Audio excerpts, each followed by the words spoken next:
Voilà, bonsoir à tous et bienvenue à cette séance inaugurale d'un nouveau cycle de l'Observatoire de la modernité, un cycle consacré à la question du travail dont nous allons essayer d'explorer différentes facettes. Bien sûr, le regard sur lequel les Bernardins sont fondés, le regard théologique, mais aussi le regard sociologique, le regard de l'économiste et souvent des regards qui sont en soi croisés dans une perspective dynamique. Pour commencer cette nouvelle année, cette nouvelle édition, ce nouveau millésime, vous choisirez le terme que vous préférez, nous avons la grande joie d'accueillir Jean-Baptiste Barfetti. Jean-Baptiste Barfetti qui est fondateur du projet Sens, auquel il travaille d'ailleurs activement avec Gervais Pellissier, que nous avons la joie d'accueillir parmi nos invités. Ce projet est né, je laisserai Jean-Baptiste en parler davantage, est né des suites d'un rapport dont Jean-Baptiste était le rapporteur, qui porte le nom de Nicole Notat et de Jean-Dominique Sénard, dont l'intitulé était « L'entreprise objet d'intérêt collectif », réalisé en 2018, alors que Jean-Baptiste était inspecteur des affaires sociales. Eh bien, ce rapport a suscité tellement de questions qui sont à la fois profondes dans leur densité philosophique et anthropologique et tellement pratiques et concrètes que cela s'est concrétisé sous la férule ferme et néanmoins chaleureuse de Jean-Baptiste dans ce projet Sens qui n'est plus donc dans l'ordre de la sphère publique, mais qui est une entreprise dont il nous parlera, et justement pour évoquer la question du sens dans le travail. Alors, vous le savez, ce terme de sens, la quête de sens dans son travail, est devenu une tarte à la crème omniprésente aussi bien dans la presse spécialisée ou généraliste que dans les premiers cycles d'écoles de commerce françaises et internationales. Souvent, cette question du sens rime pour beaucoup avec ce qu'il faut bien appeler du bullshit, c'est-à-dire une espèce de parsemage de valorisation facile, alors même qu'en réalité, on ne questionne pas la nature réelle du travail ni son impact réel. Et pour autant, lorsque l'on prend le temps, eh bien justement, de travailler vraiment sur ce qu'est cette notion de sens et que l'on questionne ce qui fait sens pour les travailleurs, quel que soit leur domaine d'activité, leurs compétences et leur lieu de travail, on se rend compte que cette question du sens est beaucoup plus qu'un outil marketing qui a été créé depuis quelques années. Ainsi, alors même que nous avions un doute sur le fait de commencer avec la question du sens qui nous aurait conduit, si nous l'avions traité de manière un peu facile, à une sorte de déploration. Comment, alors que nous sommes gouvernés par les chiffres, trouver du sens dans le travail, comment trouver un management qui laisse toute sa place au sens, etc. On aurait pu vite lasser. Eh bien, alors que nous hésitions, disais-je, la proposition de Jean-Baptiste nous a paru parfaite dans la mesure où précisément cette question du sens est traitée à nouveau frais et sans les facilités habituelles. C'est donc avec joie que je lui laisse la parole. Bonsoir à tous. Merci de cette invitation et de cette incitation. Je remercie aussi Bernardin et c'est une grande joie pour moi de revenir ici puisque le premier rapport dont Louis apparaît, parrainé par Jean-Dominique Sénard et Nicole Notat, qui a abouti à la loi Pacte, dont je vais parler tout à l'heure, et bien toute cette pensée a pu prendre corps ici, dans 3 programmes de recherche pour un total de presque une dizaine d'années, avec des économistes comme Olivier Favreau, avec Baudouin Roger, avec Armand Hatchuet, Blanche Segrestin de l'École des Mines, et tout un tas de personnalités que je ne peux pas citer pour leur totalité, mais c'est pour dire que cet endroit a beaucoup d'importance dans la réflexion dont je vais parler ce soir, et j'espère qu'il va continuer à en avoir sur le sujet du sens. Donc je suis doublement honoré de venir vous parler ce soir. Alors l'actualité sur le sens sur le travail, nous a effectivement, comme le disait Louis, abreuvé de tout un tas de de concepts, quiet quitting, c'est-à-dire la démission silencieuse, la marque employeur qu'aimeraient développer les entreprises, la grande démission pour le big quit anglo-saxon. Il y a eu aussi des actualités très fortes, comme évidemment la pandémie et la réforme des retraites, qui fait que on sent qu'il se passe quelque chose autour de cette question du travail, alors même que on a l'impression qu'intellectuellement tout a été dit depuis 100 ou 150 ans, et comme le disait oui, ça vaut le coup de se replonger dedans. Il y a eu un frémissement depuis 2 ans sur le nombre de démissions et de ruptures conventionnelles, quasiment 20% d'augmentation. Cette question des recrutements est devenue pour les chefs d'entreprise l'année dernière la première préoccupation en 2022. Et donc, de plus en plus de personnes s'interrogent autour de cette question. Qu'aurions-nous donc raté sur le travail ces dernières années? Certaines personnes répondent avec la grande FM. C'est le nom d'une étude publiée notamment par le fameux sondeur Jérôme Fourquet à la Fondation Jean Jaurès, qui, pour moi, a été mal comprise. Quand il parle de grande FM, beaucoup de gens se sont engouffrés dans la brèche en se disant ça y est, évidemment, la valeur travail a disparu, les gens ne veulent plus travailler, surtout les jeunes. Et en fait, quand on regarde le contenu de cette étude, la plupart des exemples qu'ils prennent portent plutôt sur la consommation. C'est aller commander des sushis, aller manger dans son canapé, toute une économie qui s'est développée sur finalement la flemme d'aller traverser la rue ou d'aller à quelques pâtés de maison. Et ça a été tourné dans finalement voilà, les gens n'ont plus envie de travailler. Je vous ai mis un petit chiffre. Donc là, c'est le taux d'activité, donc le nombre de personnes, la proportion des personnes qui sont en emploi ou en recherche d'emploi, en France et aux États-Unis. Et donc, dans les années 80-90, on aurait pu dire que par rapport aux États-Unis, on avait un décrochage. Mais c'est terminé. Vous voyez qu'en 2022, les courbes se sont rattrapées. Donc en termes d'activité, de proportion de la population en activité, on ne peut pas dire qu'il y a une grande femme en France, ou alors il faut le dire aussi s'agissant des États-Unis. On pourrait, je ne vais pas vous abreuver de trop de graphiques, on pourrait faire la même chose avec le nombre d'heures travaillées, où là encore on est sur des chiffres très proches de l'Allemagne par exemple. Donc pour nous, pas cette hypothèse de grande femme.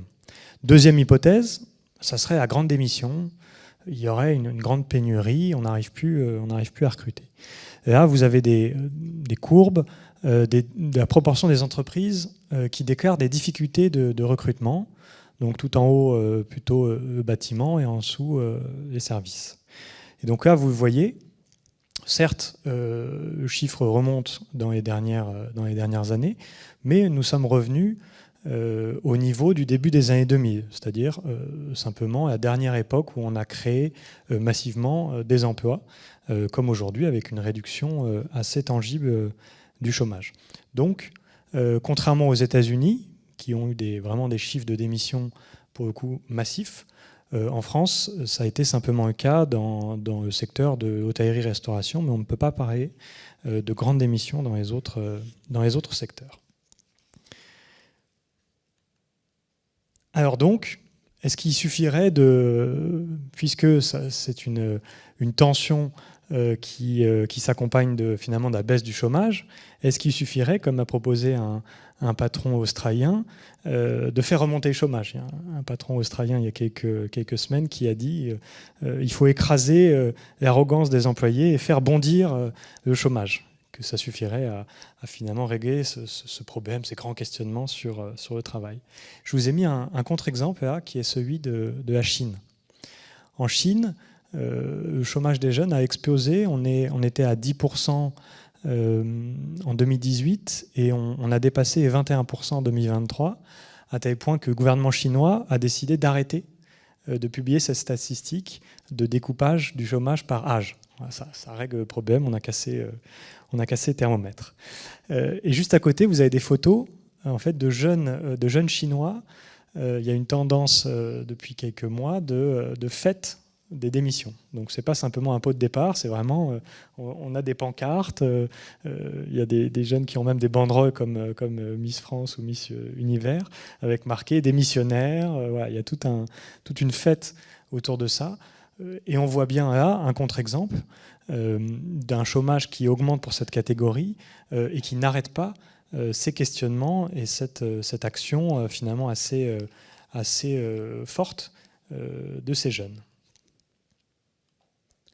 Alors si ce n'est pas la grande femme ni la grande pénurie, pour nous, la nouveauté, c'est que les gens se posent davantage qu'auparavant, pour plusieurs raisons que l'on va voir, cette question de rapport au travail.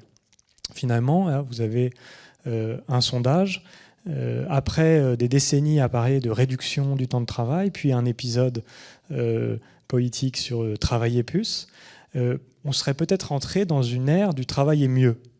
Vous voyez ce sondage, 70% des salariés et des actifs interrogés disent que pour eux, la qualité de vie au travail, c'est plutôt de travailler autant, mais mieux. Ce qui correspond aux trois facteurs de réalisation dans le travail. Vous avez la récompense, donc le salaire et d'autres formes de rémunération, le bien-être et le sens dans le travail. Et finalement, la question du bien-être a surgi depuis à peu près une dizaine d'années.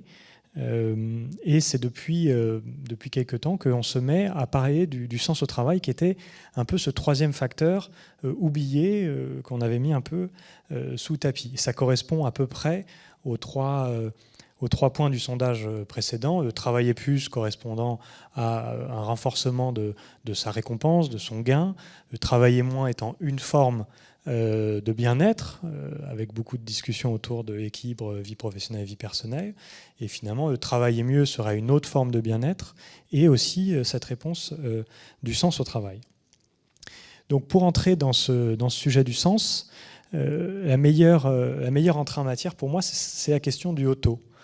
C'est une question qui nous est remontée par des salariés. Pour ce rapport, on a échangé avec à peu près une cinquantaine de salariés en groupe de discussion.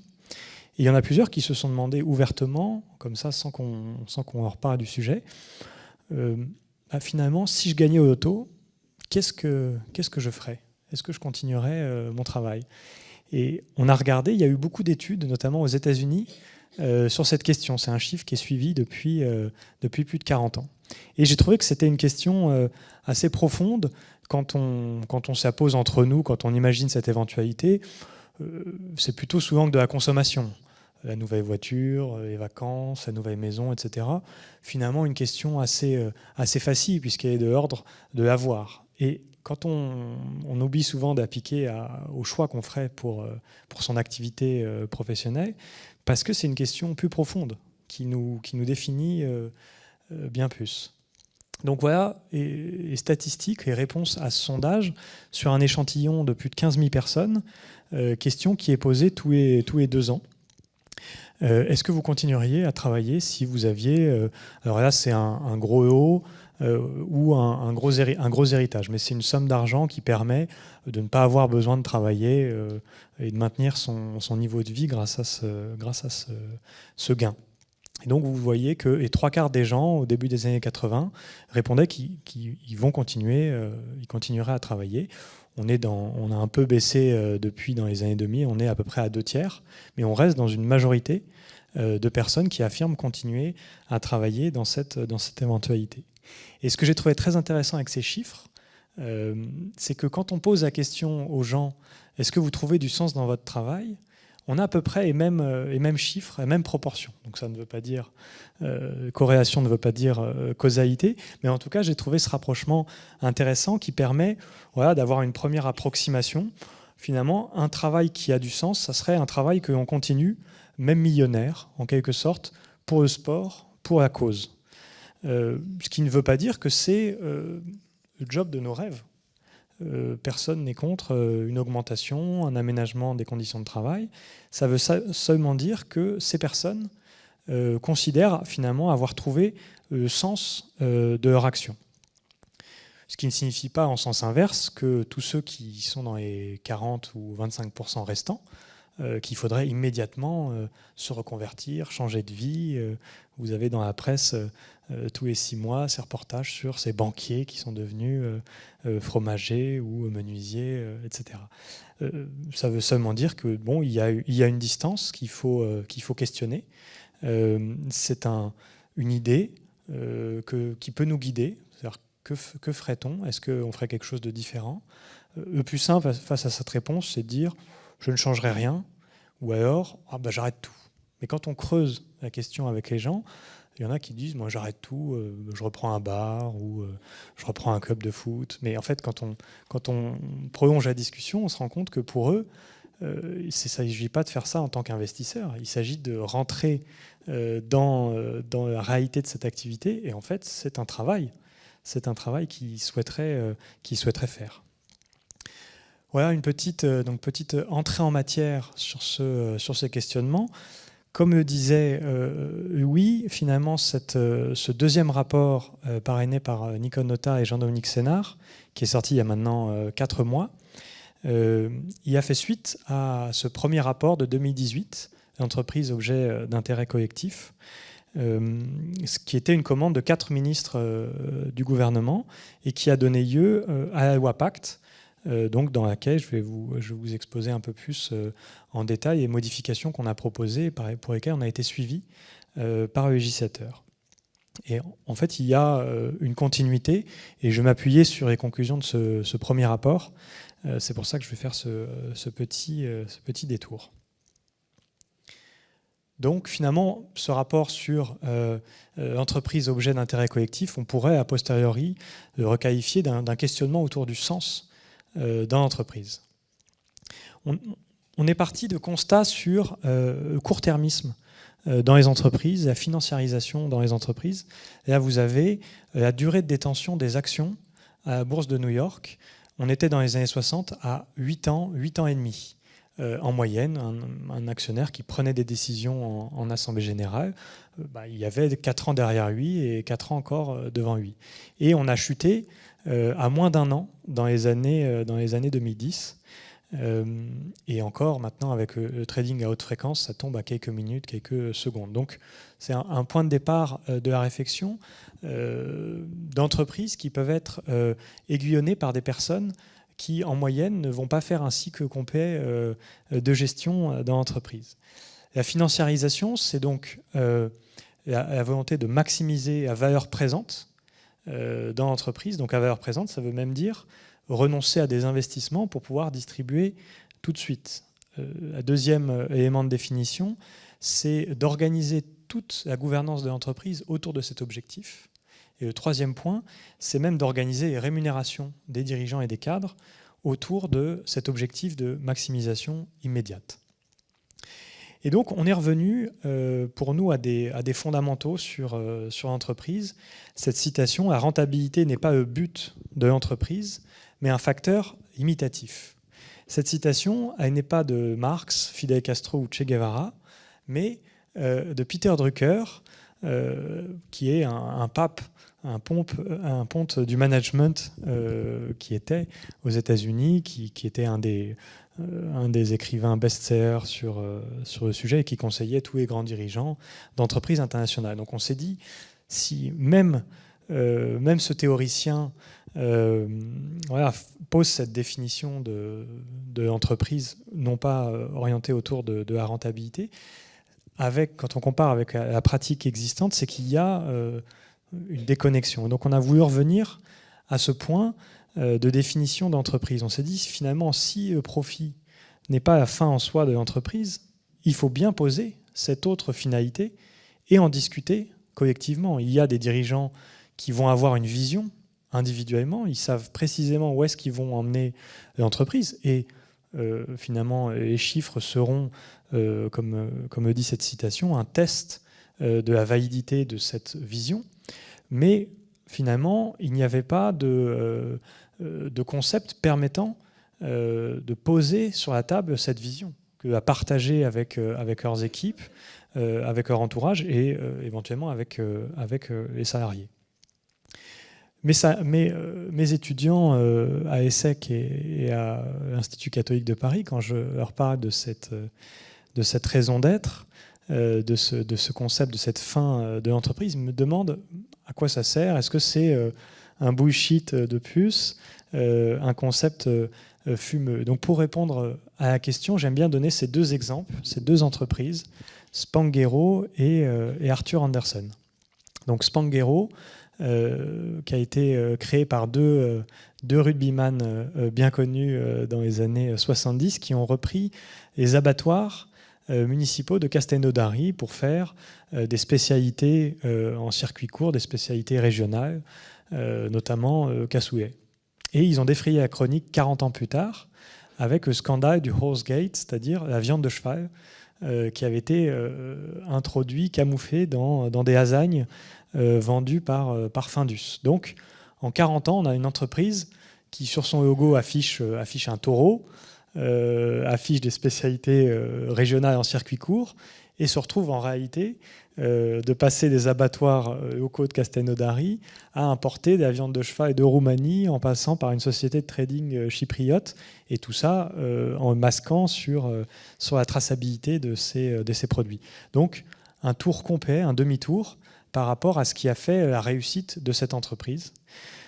Arthur Andersen, entreprise d'expertise comptable et de commissariat aux comptes, là aussi qui s'est fait connaître au début du XXe siècle, une firme éponyme du nom de son dirigeant, qui s'est fait connaître pour son intransigeance. On lui a même demandé, après la crise de 1929, de prendre la présidence de la bourse de New York pour recréer la confiance dans l'économie américaine.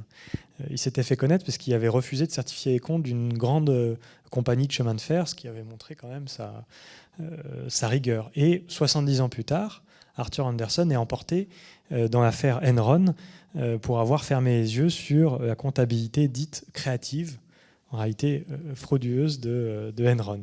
Donc, dans les deux cas, on a des entreprises qui se sont retrouvées à faire exactement l'inverse de ce qui avait fait leur réussite, leur réputation, et donc on pourrait dire a posteriori leur raison d'être. Donc vous voyez, sans une grande explication théorique, je trouve que ces deux exemples montrent bien l'utilité de ce concept.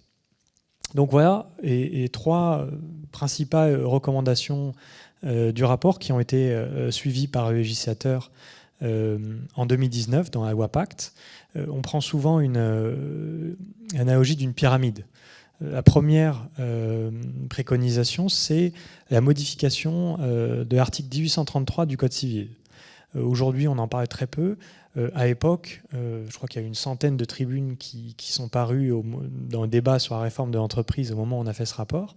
Et la moitié de la discussion portait sur la modification de cet article, qui est en fait le deuxième article dans le Code civil qui concerne les sociétés. Donc un des articles structurants qui avait été quasiment inchangé depuis Napoléon Bonaparte. On a proposé de compléter pour faire figurer que les entreprises, que la société doit être gérée en prenant en considération les enjeux sociaux et environnementaux de son activité. Donc ça, c'est quelque chose qui est obligatoire désormais pour toutes les sociétés. Et donc, on est en attente de la jurisprudence de la Cour de cassation qui va stabiliser quelles conclusions ça va avoir pour les sociétés. On a des tribunaux d'instance qui sont en train de tester un certain nombre de conclusions sur ce point, pour renforcer en fait des cas de dommages et intérêts existants du fait de dommages, par exemple, pour l'environnement. Ça ne va pas créer de nouvelles responsabilités, de nouvelles compensations de dommages, mais ça va venir renforcer des cas existants. Deuxième étage de la pyramide, la raison d'être dont je vous décrivais les principes à l'instant. On a créé la possibilité que les entreprises fassent figurer une raison d'être dans leur statut, c'est-à-dire dans le contrat entre leurs associés, pour expliquer qu'est-ce qui les anime, qu'est-ce qui les guide, et qu'est-ce qui, finalement, 40 ans après, on pourrait les prendre à dire finalement vous faites l'inverse de ce que vous avez écrit dans vos statuts ou non. Donc finalement, ce guide résumé en en une ou deux phrases. Et on peut aussi mettre un certain nombre d'objectifs sociaux et environnementaux pour concrétiser cet objectif. Et le dernier étage, donc là, à raison d'être et à société à mission, ce sont des dispositifs volontaires qui ne sont donc pas du tout obligatoires. La société à mission, ce sont des sociétés qui ont adopté une raison d'être dans leur statut, mais également qui créent toute une infrastructure pour en renforcer la crédibilité. La première chose, c'est de réunir un comité de mission avec des salariés de la société et puis des personnalités extérieures qui peuvent être des chercheurs ou des représentants d'associations qui vont échanger avec la direction d'entreprise à intervalles réguliers pour faire le point sur ces objectifs. Et ce qui va finalement appuyer cette discussion, c'est un troisième point, c'est une mesure de l'impact par un organisme tiers indépendant qui va mesurer tous les 2 ans ces objectifs sociaux et environnementaux et leur atteinte ou non. Donc voilà les trois points qui ont été modifiés dans la loi en 2019. Quand on a présenté ce rapport dans les entreprises, les dirigeants, après avoir été dans le secret des auditions pour certains très sceptiques, à peu près moitié-moitié, une fois qu'on a présenté et qu'on a illustré toutes ces modifications, ça a été très bien reçu par les dirigeants. Et puis à force de présenter, avec Nico Notta et Jean-Dominique Sénard, on a eu une ou deux fois des discussions avec des salariés qui nous disaient bon, bah, nous, on est contents, on est fiers que notre entreprise s'engage, mais entre nous, ça ne change pas grand-chose à notre vie, à notre travail concret, qui est tout en haut marqué telle raison d'être, telle mission. On n'en voit pas encore les conséquences. Et à force d'avoir ce retour, on s'est dit, mais finalement, on a fait qu'à la moitié du chemin. Il faut mener cette réflexion au niveau des collectifs de travail, au niveau du travail de chaque personne. Et puis dans le même temps, comme on l'a vu au début, il y a eu une actualité assez riche. Vous avez tous vu passer dans la presse ces statistiques qui posent question. Par exemple, près d'un tiers des Français qui ne perçoivent pas le sens et l'utilité de leur emploi. Voilà pourquoi on a voulu prolonger avec ce rapport sur le sens au travail 5 ans après.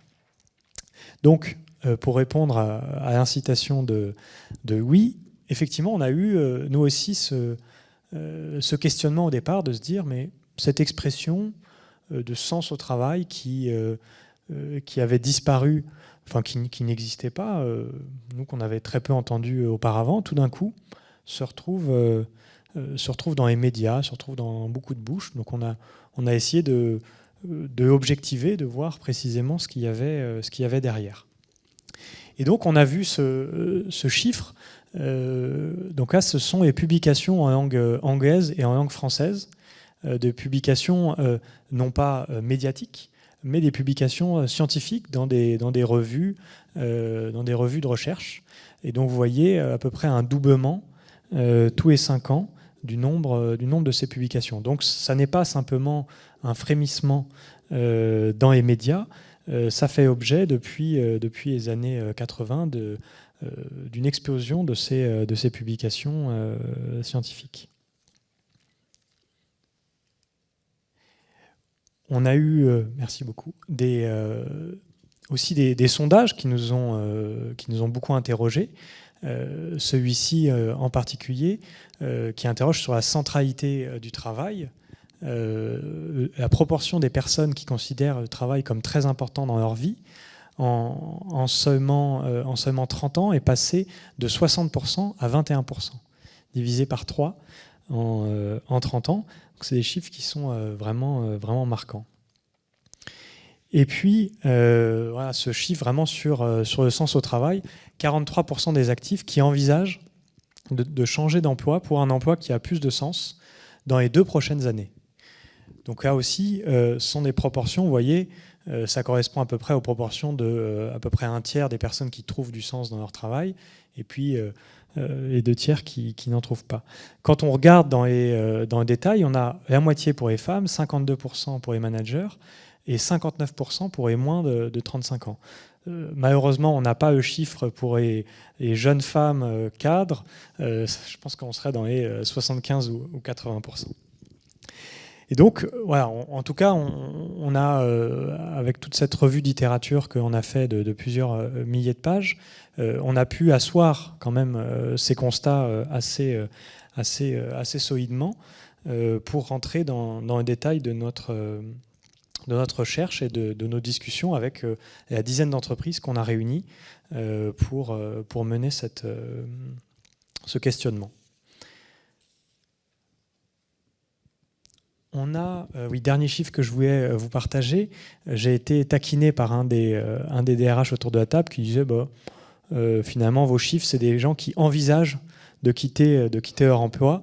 Il faudrait qu'on ait celui des passages à l'acte. Donc on a quand même, on n'a pas réussi à les trouver pour l'ensemble des salariés, mais pour les cadres, on est à peu près à une vingtaine de % qui, dans les 10 dernières années, ont quitté leur CDI dans les 2 ans suivant leur prise de poste, donc assez rapide. Et donc quand on est dans les cadres de moins de 35 ans, on retrouve ces 42%. Donc voilà et quelques chiffres qui nous permettent de cadrer le phénomène. Alors on a eu beaucoup de retours, donc on a vu à peu près 130 personnes qu'on a interviewées sur la question. Un facteur qui est beaucoup revenu, c'est le déclin des institutions, ou en tout cas la sécession vis-à-vis des institutions. Finalement, des individus qui s'abstiennent de plus en plus, qui adhèrent de moins en moins dans les partis, dans les syndicats, et donc qui cherchent des réponses, paradoxalement, qui se retirent de lieux où ils vont trouver des réponses collectivement, mais qui font le constat, qui cherchent, qu'ils ont ce questionnement et qui vont essayer de le trouver en reconstruisant à leur échelle, à leur niveau, par des engagements individuels dans leur famille, dans leurs associations, dans leur travail, pour essayer de reconstruire ces réponses par rapport au recul qu'ils avaient fait des investissements collectifs. Et c'est un questionnement qui est très présent dans les directions des entreprises. Tous les DRH ont ces questions de l'engagement à la bouche. Il faut mesurer tous les ans l'engagement des salariés, il faut renforcer l'engagement des salariés. Et donc pour taquiner ce collectif de DRH, je leur ai montré cette diapositive.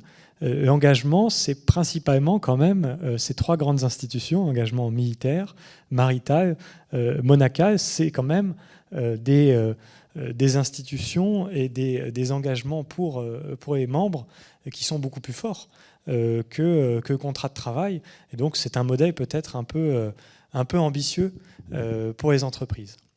Et finalement, le retour qu'on a eu de beaucoup de salariés, et c'est vrai de jeunes salariés, c'est de prendre au mot cette question de l'engagement.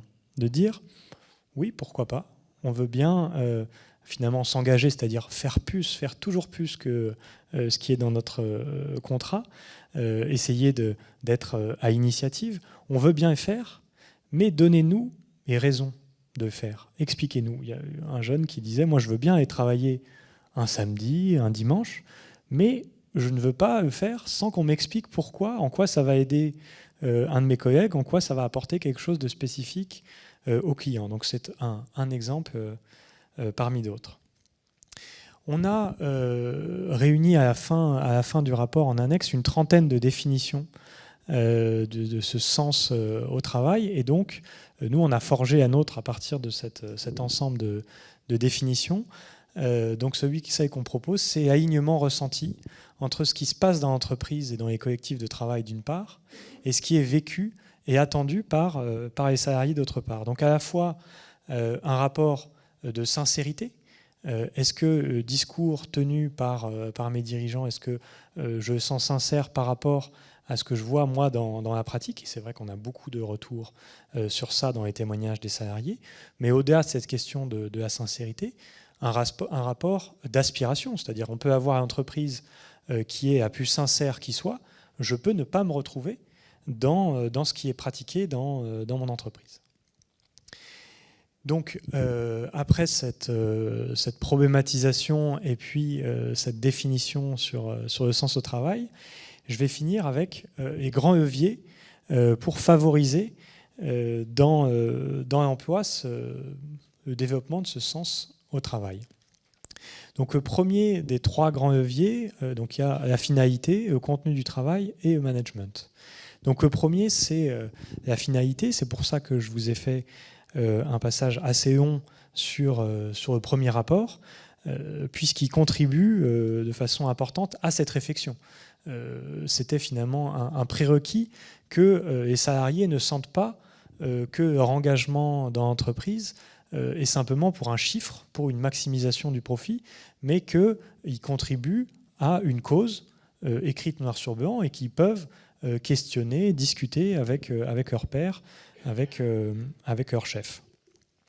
Premier levier de cette finalité qui s'intègre dans un questionnement plus général de l'utilité sociale des métiers qui est remonté très fortement au moment du Covid, avec toute la réflexion autour des métiers de première ligne notamment. Mais donc également cet questionnement autour de la raison d'être. Et je vais vous partager des verbatims, des témoignages de salariés qui réagissent à ces questionnements. Donc, ce manager de proximité qui dit « Expliquer à mes gars de continuer à faire des efforts pour ne pas avoir d'augmentation ni de perspective, voir qu'ils doivent faire autre chose car leur boulot sera bientôt transféré dans un pays où la main-d'œuvre est moins chère. » Donc ça a été coupé au montage. Ça a du sens pour qui? Donc vous voyez, ce type de réaction assez forte de salariés qui, d'ailleurs, bien souvent, mettent en regard ces réflexions avec les revenus élevés de certains dirigeants. Donc, une demande là finalement de réciprocité dans l'engagement et d'une certaine forme d'exemplarité aussi de leurs dirigeants. Justement, réponse témoignage d'un des dirigeants qui a contribué au rapport, qui dit « Moi, je ne veux pas que mes salariés passent pour des pollueurs. C'est pourquoi, d'un point de vue industriel, nous devons être nickel sur la réglementation, même si ça nous coûterait moins cher de payer les amendes. » Donc là, j'ai trouvé cette citation finalement assez pertinente, montre une forme de basculement. Dans les années 70, Milton Friedman disait « La seule responsabilité de l'entreprise, c'est de maximiser le profit. » Donc c'est à l'encontre de ça qu'on a eu toute la réflexion sur le premier rapport. Et donc on pouvait avoir des dirigeants qui font une simple balance de se dire finalement, parfois, ne pas respecter la loi, ça me coûte moins cher que de mettre aux normes mes machines, par exemple, ou mes procédures de travail, de mettre en règle, ça pourrait me coûter plus cher, donc je ne le fais pas. Et là, il y a l'intégration. Peut-être qu'il y a toujours une forme de coût-bénéfice dans la réflexion, mais il y a l'intégration dans la réflexion de que vont penser mes salariés. Est-ce qu'ils vont être fiers de travailler dans cette entreprise ou est-ce qu'ils vont justement avoir honte? Est-ce qu'ils vont pouvoir s'identifier à ce qu'on fait et qu'est-ce qu'ils vont en penser? J'ai trouvé que c'était assez révélateur de cette réflexion. Deuxième levier, c'est celui du contenu du travail. Donc, évidemment, la clarté dans les missions, la bonne compréhension pour les salariés de ce qu'on leur demande, mais plus fondamentalement, on a vu à travers les entretiens que la demande de sens de beaucoup de salariés était une demande de lien. Et donc, finalement, une demande de lien avec le client, à qui ils rendent service, avec le produit, et avec un retour, beaucoup de constats, beaucoup de témoignages sur le fait qu'ils se retrouvent éloignés du produit et de la concrétude de leur impact, de leur contribution finale. On a des cheminots qui nous disent maintenant, on voit tout à travers un écran, etc. On a beaucoup de témoignages dans ce sens d'éloignement par rapport au concret. Et puis, lien avec les équipes.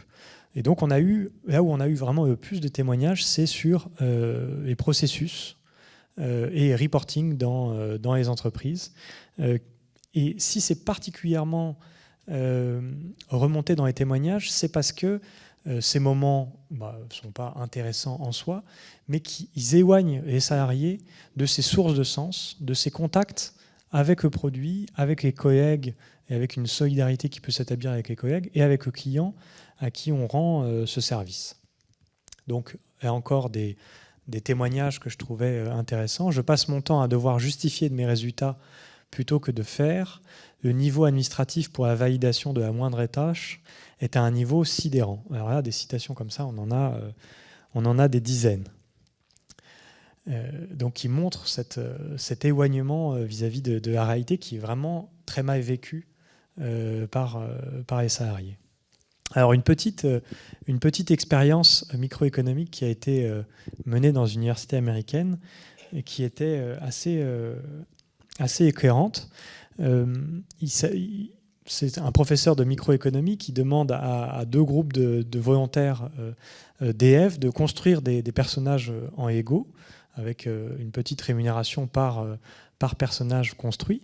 Et dans un premier groupe, les étudiants voient le Lego qu'ils ont pu construire et ils voient leur œuvre qui s'accumule sur leur bureau en face d'eux.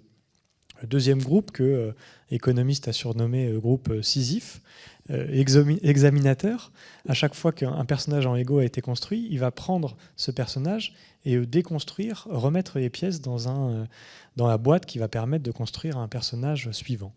Donc les résultats, c'est que la personne qui voit concrètement le fruit de son travail, pour un salaire équivalent, va être 40% plus motivé dans cette tâche. Dernier levier, celui du management, qui est un levier en soi, qui est un sujet de questionnement en soi, mais qui est aussi central pour faire appliquer les deux leviers précédents. La visualisation de la finalité et puis maintien avec la concrétude de l'utilité des salariés. Le premier point, c'est que je voulais vous partager une étude qui a été menée dans une université britannique où on a demandé à 140 salariés de raconter leurs meilleurs souvenirs relatifs au sens de leur travail et leurs pires souvenirs. Eh bien, dans les 140, il n'y en a quasiment aucun qui cite ses managers dans les meilleurs souvenirs et ils citent quasiment systématiquement leurs managers dans leurs pires souvenirs. Donc, la conclusion de ça n'est pas de supprimer tous les managers, mais finalement un principe de prudence. C'est pour ça que j'ai mis l'extrait du serment d'Hippocrate. D'abord, ne pas nuire.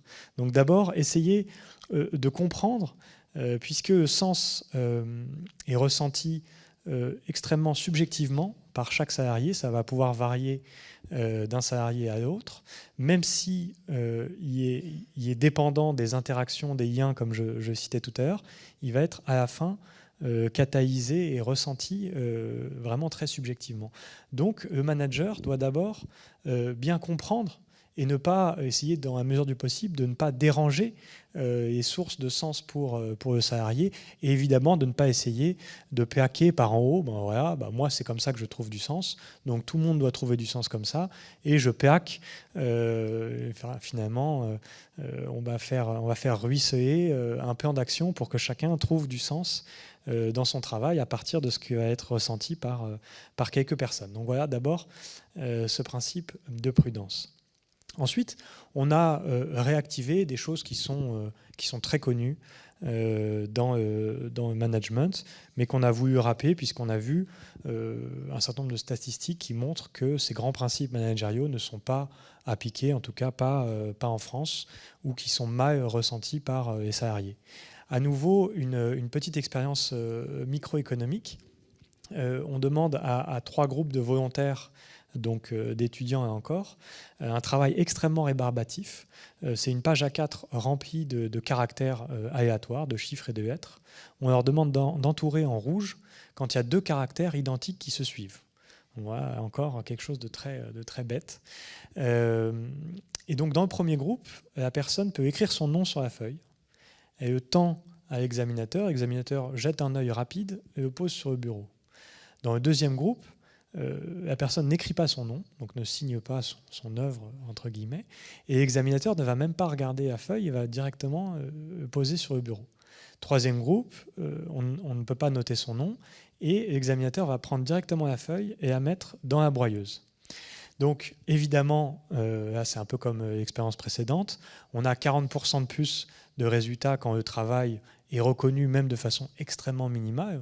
On jette juste un œil sur ce qui a été fait par rapport à quand le travail est ignoré. Mais la surprise, c'est que ignorer le travail de la personne apporte les mêmes résultats que de détruire sous ses yeux son travail. Donc se rendre compte que ignorer les efforts et ignorer le travail de la personne revient finalement à détruire, d'où l'importance d'avoir un retour, d'avoir un dialogue, non pas une fois par an, entretien annuel pour faire le point, mais tout au long de l'année, de faire des points réguliers sur le travail.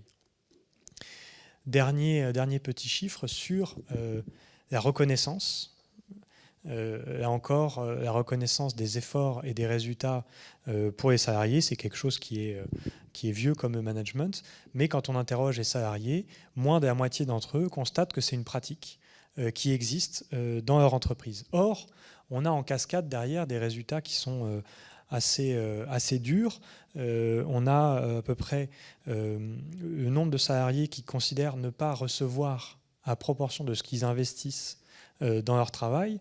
Il est passé de un quart dans les années 90 à la moitié, près de la moitié des salariés en 2022. Et cette moitié de salariés qui considèrent ne pas recevoir à proportion de leurs investissements, eh bien, ils sont 3 fois plus nombreux à être sujets à des troubles de santé mentale.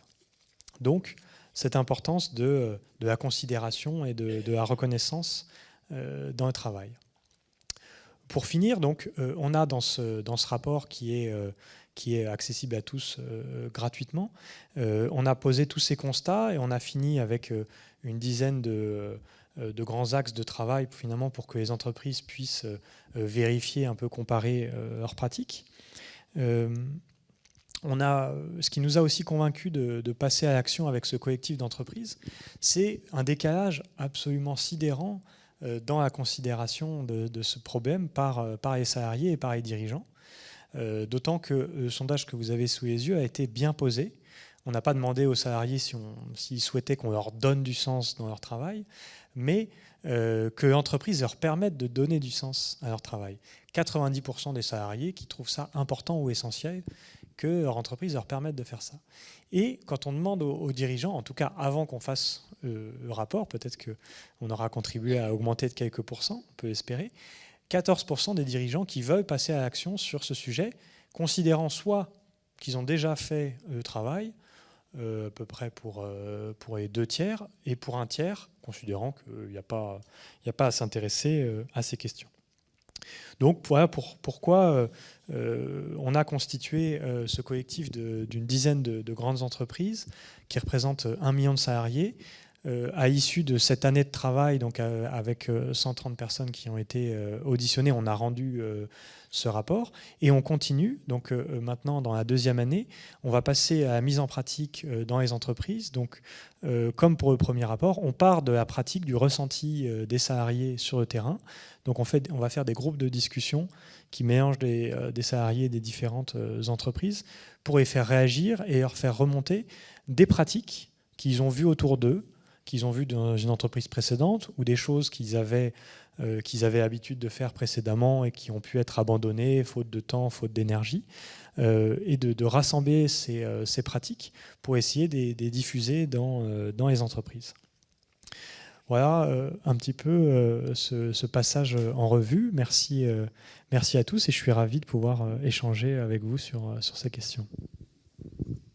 Bien, merci beaucoup Jean-Baptiste, merci pour cette présentation qui était à la fois très claire et très stimulante.